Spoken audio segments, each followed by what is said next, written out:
Hey everyone, I'm Linda Bennett, your spiritual counselor and psychic host for Metaphysically Speaking. Welcome. And tonight we are talking about open metaphysical questions and the soul, which I did not tell my producer about, but we're not spending the whole night talking about the soul. We're just adding that into the mix. If you have any questions that you want to ask on the air, you can ask a personal question, but first you have to ask a metaphysical question. That means about the soul, or about where's the universe, or are we in the universe? Is this a matrix? Is this Keanu Reeves was on Stephen Colbert last night, and the whole concept of matrix is interesting. It's not true, but it's interesting. And anything else that you want, then you can ask your personal question about your life, about your kids, about your dog, your cat, whatever you want to talk, your job, whatever you want to talk about. If you want a personal appointment with me, by Zoom, the number to call is 844-3. No, it's not my number. The number to call here is 844-390-8255. That's to call here now. My number is 727-804-4536. That's if you want an appointment. The show is on every other Tuesday at 6 p.m. And I presume they can research it and find it after the show has been run, with other shows that I have done over the years, so including my TV shows. So make sure that you check up on us. And I'm updating the recommended reading list, and pretty much anything that you see on the History Channel on Friday nights at 8 o'clock Eastern, any of those authors are legitimate. And anything that they've written is good. I want to show you, for those of you who are driving, I'll describe this to you. But for those of you who are watching, this is somebody's nativity scene at home. And it's the two sides, and the roof. And they have everybody in there, baby Jesus and the wise men and Mary and Joseph and the angels. And who has slipped behind them, sitting in the nativity, but a red pussycat. Their pussycat decided the same thing mine did. Sweetie Pie wanted to be in the nativity, and she would sleep like this with her little hand inside the nativity because she couldn't get in. It's three sides instead of two, or she would have been in here too, and I've been showing you pictures of her. So if you have pussycats, they're not going to knock anything over.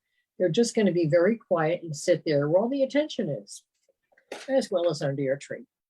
My little Gracie is a good little girl, and she doesn't seem to bother anything. In fact, it's amazing how she can negotiate around things and not knock anything over. Now, if you get Catster magazine, which is not an advertiser, but I get it because I have pussycats, there is an incredible article. And it talks about, I think it's this month, it talks about research that was done. It is I'm looking for light. Aren't we all? I can't read it, it's in the dark. Anyway, the article says the following. Researchers at the University of Missouri College of Veterinary Medicine, who have spent decades studying the cat genome, say that other than primates, cats are genetically more similar to humans than almost any other mammal, including dogs and mice. This means that studying the cats may have benefits for humans as well as the cats. Who knew? But of course, we could only expect that, because pussycats are fabulous. I know those of you who are dog people, bless your hearts, you should also have a pussycat. And on the weekend, they show Pets, Funniest Pets or something like that. And this past weekend, they showed all mixtures of animals together, including a squirrel and some kind of, I don't think it was a collie, it was a Bernese mountain dog. Couldn't get into the fur because it's so thick, but buries nuts in the dog's fur. Who would think that a squirrel, it's a house squirrel. They picked it up when it was just a day old, out in the yard, and goes out with the dogs and comes right back in, goes in this little pan, and it's just amazing. So I understand people who are dog people, but you should also have a pussycat for the balance of the yin yang energy. Why? Because dogs are masculine, cats are feminine, regardless whether it's a boy or girl. Cats are feminine, and so you want that balance in your house. So I just found this incredible. I thought I'd share it with you. Also, a really nice gift to give yourself. It's very inexpensive, and it's a book called The Cat Who Went to Heaven. I'll put it right here. I knocked over my little fairy, my Christmas fairy. It's called The Cat Who Went to Heaven, and you want to make sure that you get one with all of the illustrations because it has really important meaning. And after the fabulous edition came out, the first edition, they thought, well, we'll put out the story. We don't need the illustrations.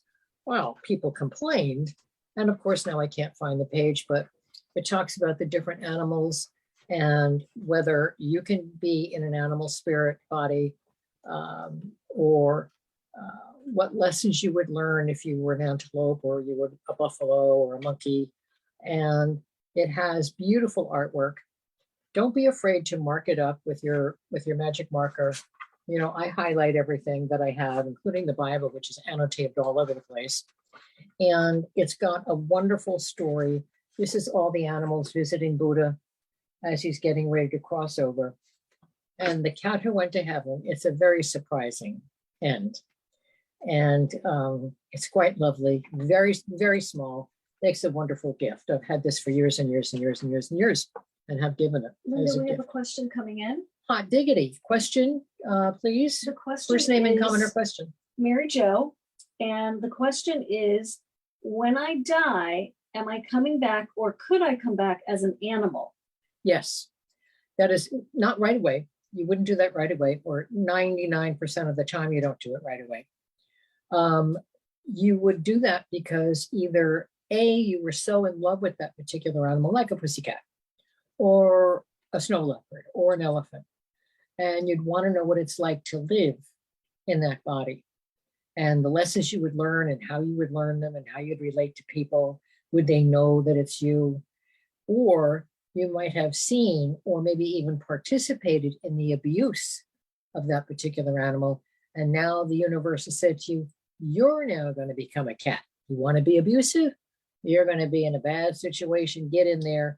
That's your karma. You created that. And so you will be a neglected and abused kitty cat, like my little Gracie was. I got her when she was about 2 years old. And cats or dogs who have been adopted know that you're rescuing them, know that you have saved their lives, and are so grateful.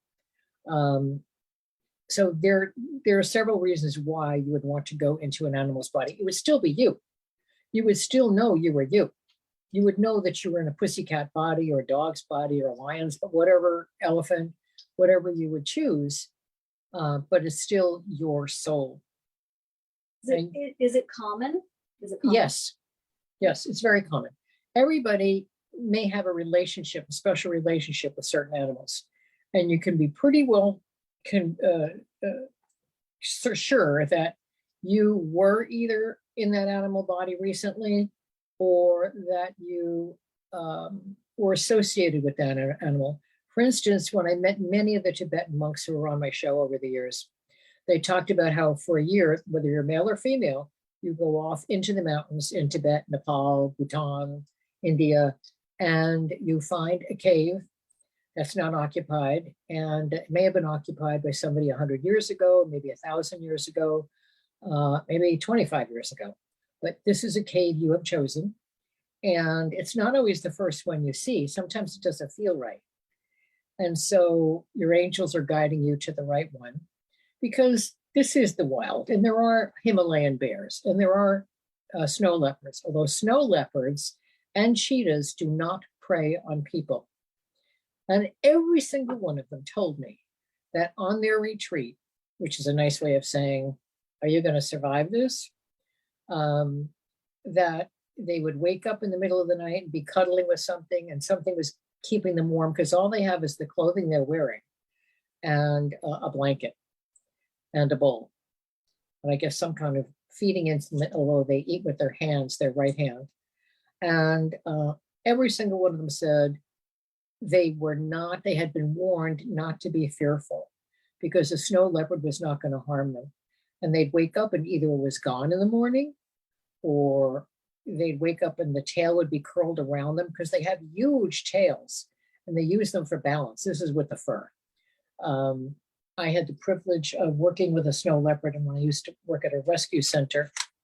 And here she is, she's snowy and her little tongue is out. That's my hand there because she loved being kissed. She loved being cuddled and she was abused by people who thought it was a really good idea to have a snow leopard. No, it isn't, people. It's not a good idea to have any wild animal. So they do not attack. They do not bite. They do not go after us. We have another question. Okay, another question. Another question. This is from Karen. Her mother-in-law crossed over today. Right. They put her on a morphine drip. Right. What happens when the body dies? To the body or to the soul? To the soul.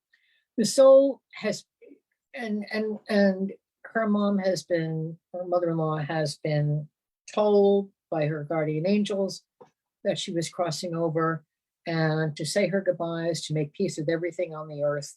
Everyone goes through this, even if they get killed in an accident. The night before, maybe the week before, they had a dream and they dreamt that something was going to happen and it was going to be fine.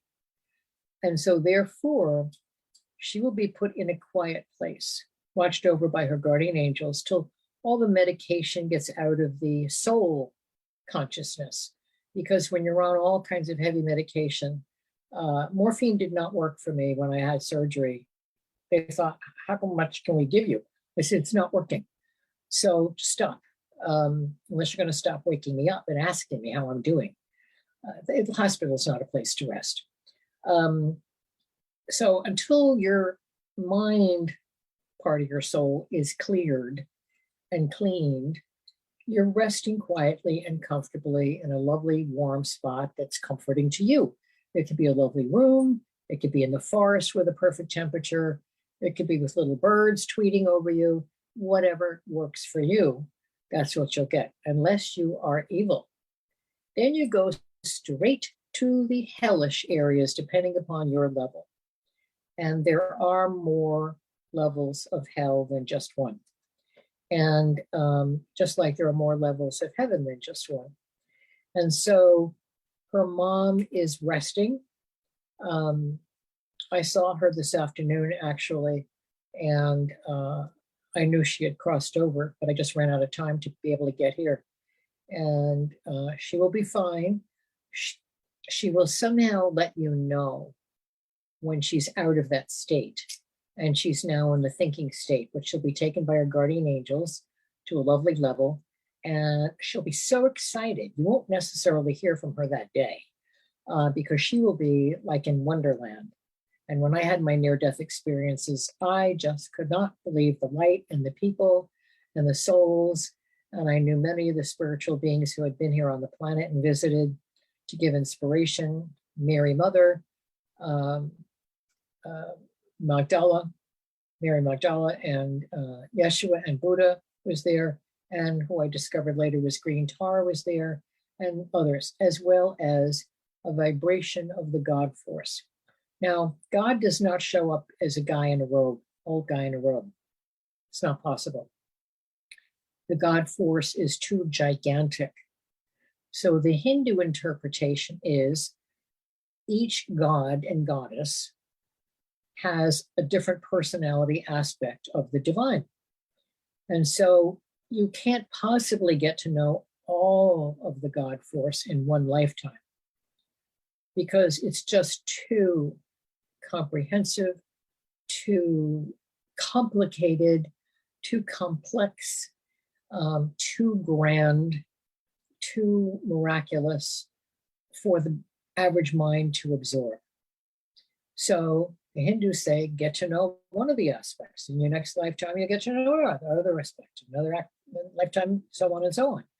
So It's a journey. The soul is on its journey back home. And she's doing fine. She's just in a very quiet zone. And she's comforted, whether she hears angels in the background, pussycats, puppy dogs, whatever it is that comforts her. She is getting that comfort. And say prayers. That's something I wanted to mention. My daughter's great aunt. Was she a great aunt or an aunt? There she is. Mohini crossed over within the last 10 days. And just as you pray for people to get well when they're ill, she was much older and had a nice life. And she is in the outer world now. And I've already seen her looking younger. I mean, she looks like she's about 40. And I said, nice looking lady. Okay. And she's very happy. She knew this was coming. She knew she couldn't wait. And so don't feel sorry for anyone who's crossed over. What did Dumbledore say in one of the Harry Potters? Don't feel sorry for the dead. Say prayers for the living or something like that. Yeah, because we have it rough here on the physical planet. So say prayers for your loved ones. I have a list of everybody I say prayers for every night who's crossed on the other side. And I don't know everybody who has. And so I say, and everybody I've cared about. So they appreciate it. The Catholics would have you believe that you're pushing them closer to heaven. No, you're not. You're just comforting them. And they have more and more emotional and spiritual strength from knowing that you care enough about them to remember them, even 10, 15, 25 years later, 100 years later. It doesn't matter. Saying a good prayer, a good thought for somebody on the other side is a wonderful blessing. And Jewish people believe that you shouldn't name a child of yours after someone who's still living, only someone who's crossed over. Because number one, the person who's living is using that name, although how many people are David? But when they cross over, you will be remembering them by being called their name. So it's an interesting concept. I don't necessarily agree with it, but it's an interesting concept. And talking about the soul, where does it come from? I thought of this last night in meditation. I said, people never really ask this question this directly. What is the soul and where does it come from? It's God stuff. I used the analogy on my show years ago of God being a gigantic wad of chewing gum, like giant bubble gum. And a soul has to take a physical form if it starts asking questions that need answers. For instance, you're in the God forest, you haven't split out, and you think, oh, what's that? If you're totally comfortably part of the God force, you don't care what it is. It's doing its own thing, you're doing your own thing, and you don't leave the God force, and you have continuous bliss. The minute you ask, it's in the mind, it's in the higher realms of your mind. And if you have to look around, then you're pulling that chewing gum just a little bit away. And the more you have to find an answer, you're being pulled away and away and away and away. And now you're way out here. Why you would do that is beyond me. Why any of us did that is beyond us. But nevertheless, it's a phenomenon. And then if you say, okay, I got the answer to that question, I must have been out of my mind, and you zip right back. But if you see something on the way back, don't be asking. Just know that you are part of the God force. So the goal ultimately is to get back home again. Get back home where you originated from as God stuff, God matter. Back in the bubble gum, massive bubble gum, or the massive cloud, however you want to vision it. But God is not a man. And remember that I always say, one God, female, male, one God. So the duality of the male-female energy of God, if people understood that, including in India, that country has lost a lot of its spirituality, gained politics. I'm not necessarily in favor of the American way of doing business. I think sharing, I don't like socialism the way it's done, but I think sharing as a community is a really good idea, and everybody pulling their weight. I don't believe in people being bazillionaires and not sharing it, not doing good things. Yes, they should enjoy it. It's their hard work that got them there, but they're not spreading it out. Bill Gates and Hathaway, I can't remember his name, formed a corporation together, a nonprofit together, and were doling out millions of dollars. I don't know where they went. I do know that Dolly Parton's $1 million that she gave to, I think it was Vanderbilt University, went towards developing the Moderna vaccine. So you can thank Dolly Parton for that. But that's someone who knows exactly where her money went. I don't know where the money's going. A lot of people do know where the money's going. It's not a secret. No. I'm sure it's recorded. You can check online Bill Gates or Hathaway. And you're thinking, Hathaway, why does that sound familiar? Hathaway Shirts. That was one of his many, many, many companies, many investments. So men's shirts. So I don't know what the line is expanded into. I'm not in the market for men's shirts, and I'm sure you can find it anyhow. So the soul is part of the God force, and in its quest for knowledge, which is what the Adam and Eve story is all about, and the snake. The snake was originally a dragon, and dragons are very protective. Most of the time, there are naughty dragons that try to cause trouble, but that's their job. Their job is to throw you off and see how sincere you are about your spiritual quest. And then others are just happy to protect you and protect your home and your dogs and your cats, your car, everything. So it just depends upon the circumstances and how curious you are. That's why all the great spiritual beings say meditate. Now, don't tell me it's not in the Bible. When they talk about Jesus being in the Garden of Gethsemane the night before, what do you think he was doing? Playing poker? I don't think so. He was meditating. All beings can meditate without being formally taught. I meditated as a child by watching my breath, sitting against a tree. I always used to love to sit against the willow tree, the weeping willow, or a pine tree. I never worried about spiders in those days. God knows, I guess I was protected.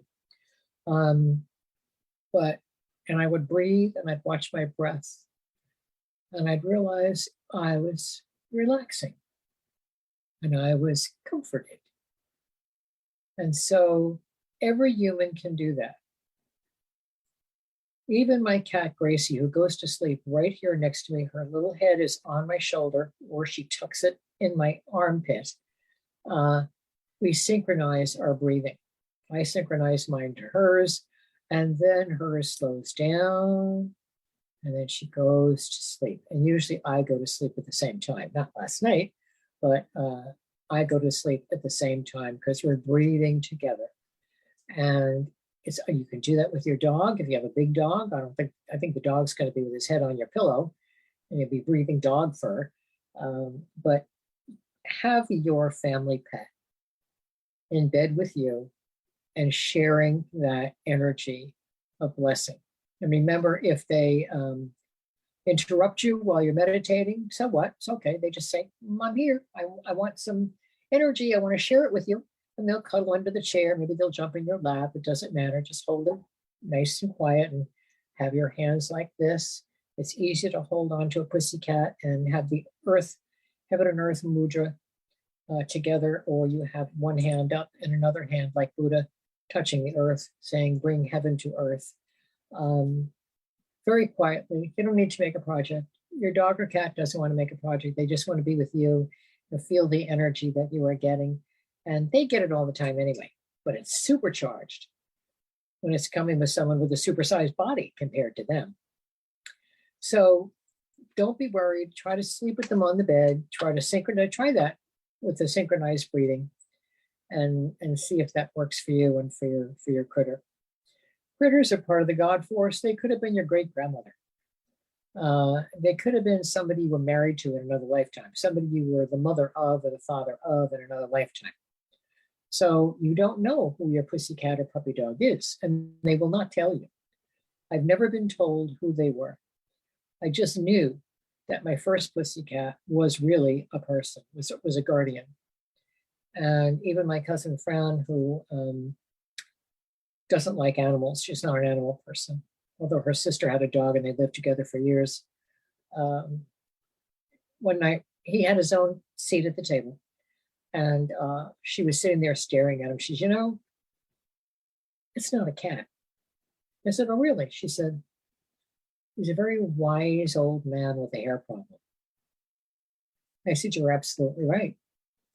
And so, and he looked over at me like, she finally got it. It's an incredible thing when someone you love doesn't like animals and realizes your cat is not just a pussycat. That was an incredible moment. After all these years, I've remembered it. So if we have any more questions, the number to call is 844-390-8255. And we have my producer. We do. We have Chris, who has asked, with all of the souls crossing over right now because of COVID, right? How does that impact the universe? Like, it's like a wave, right, of people crossing over. Same thing in a war. Same thing with the plague. Same thing, but the universe is seemingly endless. We don't know if there is an end or a beginning. We just know that it is. And when you get back up to the God force, you understand everything. But frankly, I got enough to worry about here. So I'm not worried about how big the universe is, but it has no problem. And your guardian angel always brings you over. And so you're not alone. And you probably have loved ones who have been watching you get sick because you didn't get a vaccine. So therefore, you don't get a vaccine, you're probably going to get sick and die. I'm looking at it very harshly because 95, according to, which doctor was it? One of the national doctors we see all the time, said that 95% of the people in the hospital did not get vaccinated in all the hospitals around the country, and including the world. So I think you want to know what hell is. That's Trump and the crowd. We're saying no vaccines, they're implanting chips in our heads or some stupid thing. First of all, it goes in your arm and you can watch the fluid out of the needle and there's nothing in it. So the karma that they have created by killing, they are responsible for killing hundreds and hundreds of thousands. We are just under 1 million people. And we don't know if it's over 1 million because little local hospitals in Tennessee, Kentucky, Idaho don't report because they don't want to show how many numbers they have. So I will tell you that it's probably well over 1 million at this point, people who were not vaccinated. And that is called karma. And hopefully people who have watched this are now getting vaccinated. Now, a friend of ours has a very mild case of COVID who got vaccinated, who got the booster, and she is either having a reaction to the booster or she has a very mild case. Sniffles, a little fever, cough maybe. That's all you'll get. Feeling lousy, but then you can feel lousy any day if you didn't get enough sleep, if you didn't finish something and you were processing it in your brain. These are not the hospital cases. So, and the new Omicron, I guess it is, variant is apparently works great if you have had your booster. What do you mean works great? In other words, it pretty well protects you from getting this variant. So, and that's a report from England, from South Africa, and China. It's simply extraordinarily effective. So the karma that Trump and the rest of the gang of thugs is going to suffer is going to be horrible. And these people are inspired by greed, because Trump wanted to keep all businesses open. He didn't want anybody to close. He just wanted whatever the people he used to associate with, who were liberal, conservatives, middle of the road people. He has gone to the extreme. He loves Fox Network. He thinks he's a host there. And he has misled so many people. So the karma that he will be suffering, and I mean suffering, I can't decide what it is, but it's going to be miserable for probably at least 100 lifetimes. And he'll live long lifetimes. So will the rest of them, including this Meadows guy, James Comey, who I think, in my opinion, is a rat. He's the one who spent millions of dollars trying to find something on the Clintons for Whitewater, when the tragedy is their friend had had a lifetime of depression and killed himself. He turned over every rock looking for something on them. And then just 3 days before the election, he has to announce that Hillary's website or something had been attacked. And he said, well, if I didn't say it, they would say this. If I did say it, they'd say that. So I had to release the information. He could have done it like 3 weeks earlier. But no, you had to do it right before the election. And Hillary, actually, in many precincts that were reported for Trump, in a recount, actually, they voted for her. So she should have been the president. We wouldn't be in this nightmare that we're in. But when you put bad people in place, they do bad things. You can't be surprised. You can only be surprised if bad people do good things, and then know that something after that is coming. So, most people say when they've had near-death experience, and I've had 12 near-death experiences from illness, from anesthesia, from drowning, that they had a wonderful experience. It was light, it was kind, it was beautiful, it was musical. Saints and angels and all forms of God were there. Some people have talked about having a frightening experience. And in a regression where I had to go help souls out of an area that they were in for punishment, I will tell you, the worst thing is the absence of God. By that I mean anything that's good, anything that's kind, anything that's light, anything that is bearable. And this wasn't the worst part of hell. This was the upper part of hell, where people had promised on their souls that they were going to transform. And the angels were giving them a chance. And they trained me to pull souls out. And I just intuitively pulled souls. And the sad thing, and an angel said to me, watch. And the sad thing is, others who just lied and were being shown as liars kept trying to reach up and grab me. Well, I was protected. There was light around my arm, light around my hand. I pulled the right person out, then I pulled another right person out. Never pulled the wrong person out.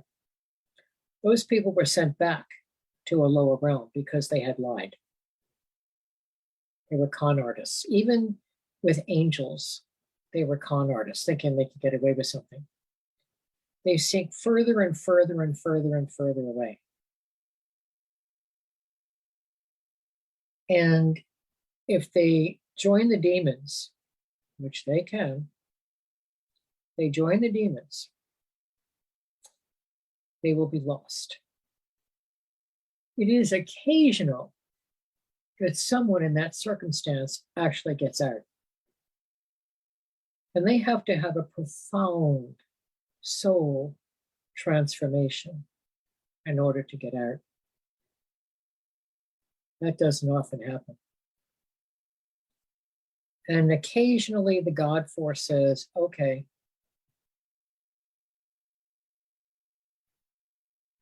transform them into dark matter. And because you can't kill dark matter, you can't kill any energy grid, you can't kill a form of God, but you can transform it into dark matter, which, if you have a dark matter spot in the universe, is like a garbage disposal. Things sink in and don't come out. That's because they're being recycled and recycled, maybe for 1,000 years, maybe for 100 minutes, and come out the other end. And some never do come out. That's why we beg you not to get involved in any dark practices. Witchcraft is, I'm not a Wiccan. That's what Wicca's called, is witchcraft by ignorant people.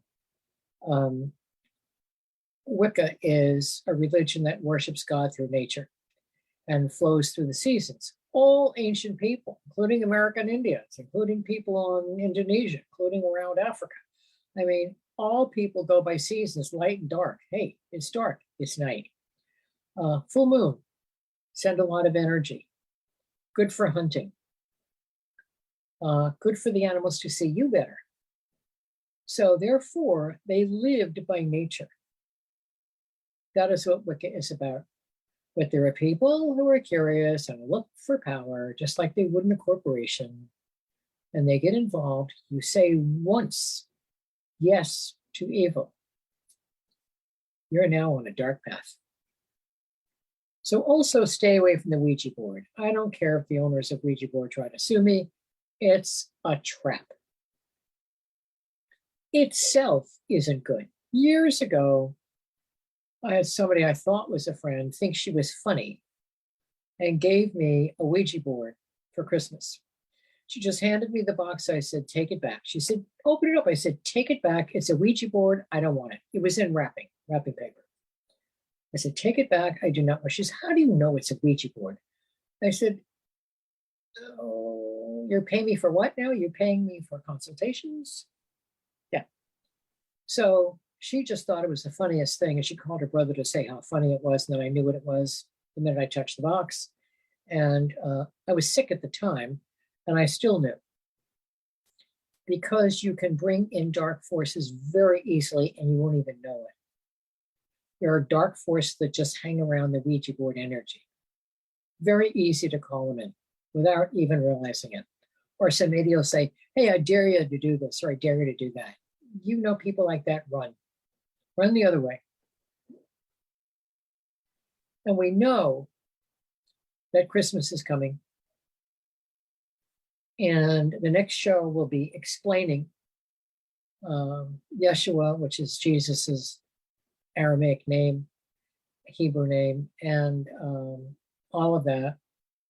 I'm tired of explaining it, but you all know that we talk about the eclipses, we talk about the full moons and the new moons, we talk about asking specific names of God for help. Yeshua came to the planet not to create a new religion. He was Jewish. His mother was a Jewish priestess. His father was a Jewish priest, both trained in the Temple of Jerusalem. So was he. And his wife, Mary of Magdala, was a very famous preacher and healer several towns south, and so of Jerusalem. And she was very well known, very well loved, very well respected.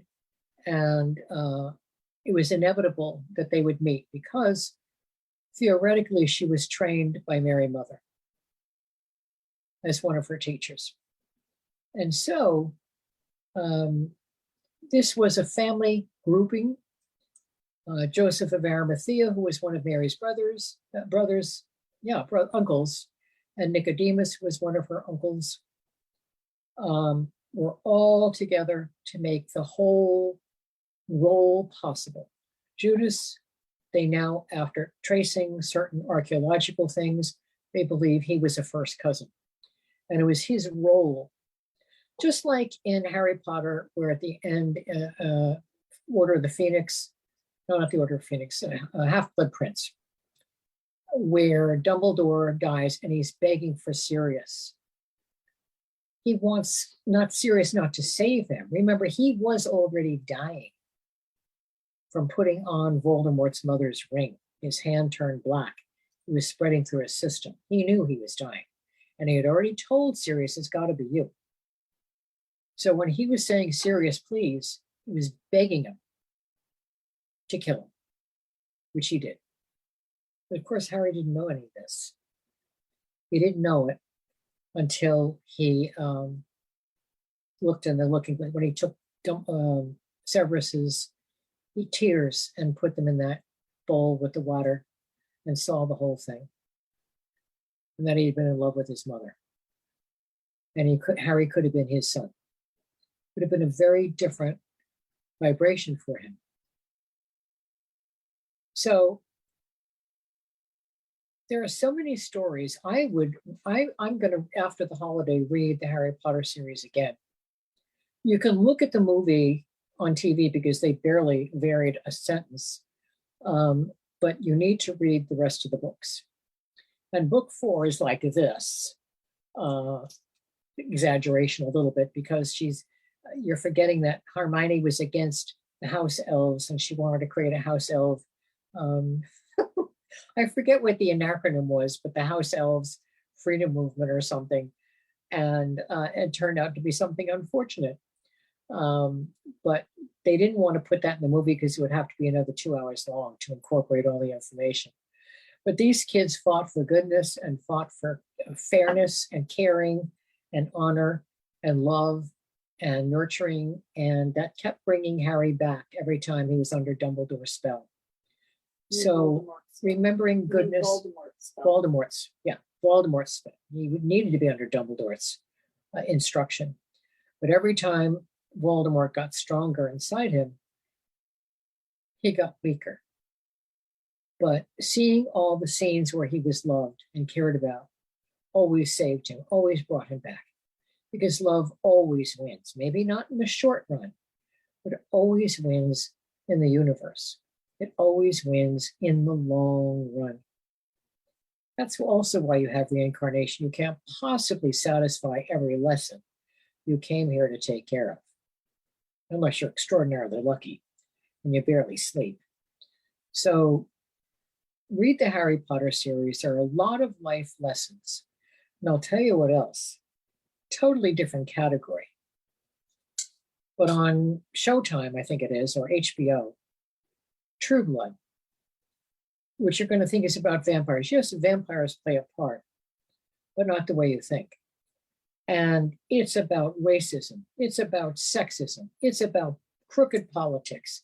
It's about corporate money making.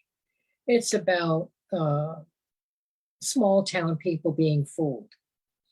It's all of those things in the struggle against people who are different and trying to incorporate them into everybody's life and allowing that incorporation to take place peacefully. And so I would watch it from the very beginning and watch the storyline behind the storyline. It's very easy if you're paying attention. So do the Harry Potter books first, and then you can watch True Blood on Showtime or HBO. Used to be on Showtime. I think it's on both of them, or now it's on HBO. I don't know. I can't keep track. So I think everybody knows by now that Jesus was not born December 25th. That was the Roman feast of Saturnalia. And December 21st was always the solstice. Remember, 2 solstices, 2 equinoxes, equa day, equa night, in March and in September. That's what the equinoxes. And then the solstices are the longest day in June, 21st, maybe 20th, 22nd, shortest day, longest night in December. So when you are celebrating Christmas, it doesn't matter to me if you're Christian. You can be Jewish, you can be Hindu, you can be Muslim. I think pretty much, except for countries that there's not a lot of information, not a lot of education, people have pretty well figured out with all the information, the archaeology, etc., that's come about, that Jesus was born. They don't know, but those of us who are astrologers, and I had an astrologer who was teaching me years ago, who was part of this very well respected group of astrologers, and you had to be invited. And they figured out that he was born possibly in the spring, but probably in October, because of different things that are said and because of the forms that were created by connecting the dots on the astrological chart that they worked up. And there's a hint. Jewish people generally don't present the child, especially Orthodox, don't present the child for 40 days. That is a female lunar cycle. That is a female time of recovery, not being pestered by people, and getting the help she needs to take care of the child for the first 40 days, and then presented on 40 days.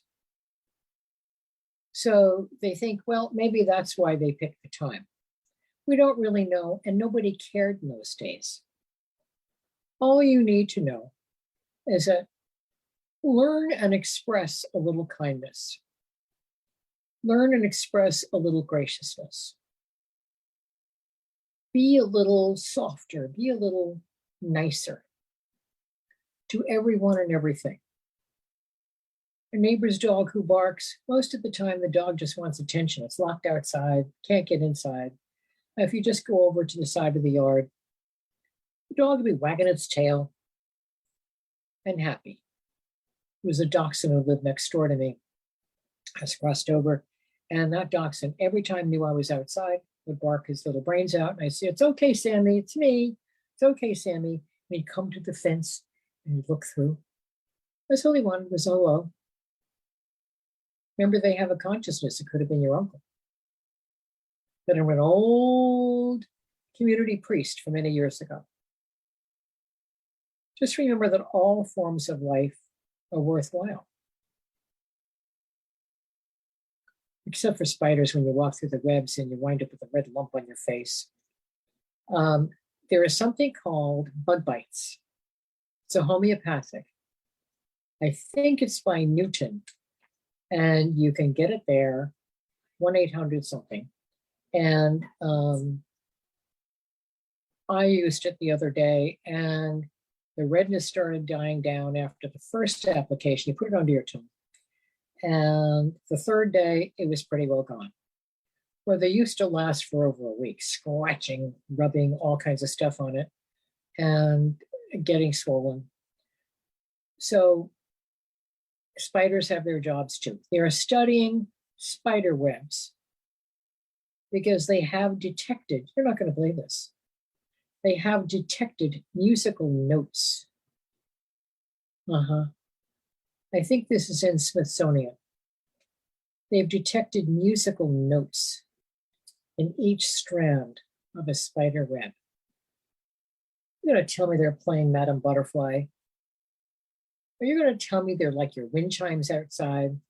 Apparently so. Not Madame Butterfly, but apparently like your wind chimes outside. Scientists are shocked studying this and studying the reasons why, possibly and probably a form of communication. A spider's way over there, and it's got a girlfriend maybe way over there, or it's looking for a girlfriend, or she's looking for a mate. That would be a good way of finding it. Not audible to human ears. They picked it up with audio recording. Whoever knew? So learn to be kinder. Learn to be more patient. Even with a pet that's being a pest. Pick him up and kiss him. Even a child that's being whiny. Pick the kid up and kiss him. If your husband or your wife is being whiny, go over, wrap your arms around and say, what's doing? What's up? What's upsetting you? Have more patience. And God help you if you're in a restaurant. Some woman threw her client out the other night. He was a semi-regular, as she said. And she said, he's always been nasty. But she said the other night she just couldn't take it. People were taping him, with their phones. And she said she just had enough. You can never be too kind. And the holiday season is a good reason for you to learn that kindness. Even if the person spits at you, you've given them kindness, probably the first kindness they've received in years. 3 minutes. Maybe they've just been diagnosed with cancer. Maybe they just found out their husband has a girlfriend. You never know what somebody is going through in their personal life. It could be in the train, they could be in a taxi, they could be in the bus station, they could be in the office, in a restaurant. You don't know. What you can say is, can I get you some help? Can I get someone to help you? They'd be so surprised. They wouldn't know what happened. 2 minutes. They wouldn't know what hit them. And you're probably the first person to ask them that. So you can never express too much kindness. You can go overboard by saying, you sure I can't do anything? You sure? Because now you're being a pest. Ask once or twice. And see if you can, say, contact a policeman or whatever, say this person's in distress. Or maybe dial 911 quietly on your phone and process the information that way. And I want you to have a lovely holiday season. I want us all to have a bigger and better holiday 2022. I will see you in 2 weeks and then 2 weeks after that.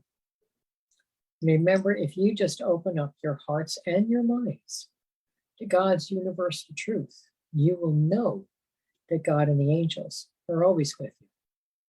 Namaste. I'm Linda Bennett.